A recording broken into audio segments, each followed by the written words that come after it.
California isn't where the Mustang was born, but it might as well be.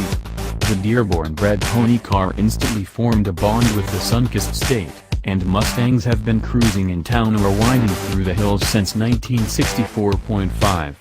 The affinity is palpable, the roads are good, the weather's fine, and the Mustang's a car that makes you feel good even sitting in prodigious traffic. A perfect match. Since Mustangs can handle now, no surprise there, since the 15-plus Mustangs are the best Mustang ever from a dynamic perspective, and the 18 builds off that tradition. Figuring out what makes the 2018 Ford Mustang tick requires the right venue. That's why I'm tearing up and down Latigo Canyon Road in the hills above Malibu. It's early, I have the road all to myself and a choice of Mustang GTs and EcoBoosts, all featuring the optional performance pack. Time to figure out if the new Mustang captures the vibe. A big part of the historical attraction is styling, or at least, presence. LA is a place to be seen, and to watch others trying to be seen. On this front, the 18 has some challenges. Reception to the revised styling was initially mixed, to be polite about it. It's no longer a fusion coupe, right? But it's also lost something intangible in the aggressive droop of the nose. I've been mulling it over since Ford pulled the wraps off, and my assertion is that this is a less versatile design. It works great in bright, bold colors like Orange Fury or Triple Yellow, but the throwback Royal Crimson looks awfully flat here.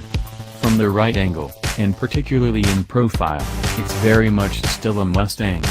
And expect trickle-down Shelby appearance bits, and an eventual refresh should sharpen it up some, too.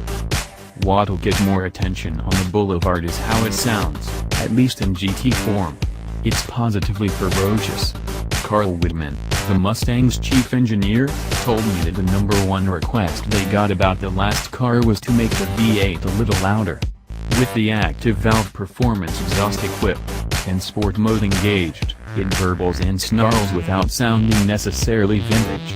And there aren't any contrived pops or backfires on the overrun.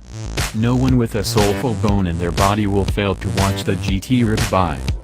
Inside, a few of the test cars, both GTs and EcoBoosts, had the new 12-inch, fully digital gauge cluster. It looks phenomenal, offering up different layouts with each mode. You can also override the layout presets and choose your own. Ford did a great job keeping things simple and legible in normal mode with a classic dual-gauge layout, and increasing the simplicity and legibility as the modes ratchet up in intensity. Track mode gives you just the essentials, a big, bar-style tach, an offset speedometer, and tiny bars for fuel level and coolant temp. It's lovely, and it works great. Ford nailed it, and if you're shopping a premium trim already, stepping up to the Premium Plus might be worth it to you for $2,200. The biggest change for 18, arguably, is underneath the center console. The new 10-speed automatic, called the 10R and co-developed with GM, is available on both engines. Despite a whopping 4 more gears than the outgoing 6R80, it's generally well behaved. Whitman told me the goal was to get the calibration down so that the transmission could drop 3 or 4 gears without freaking out.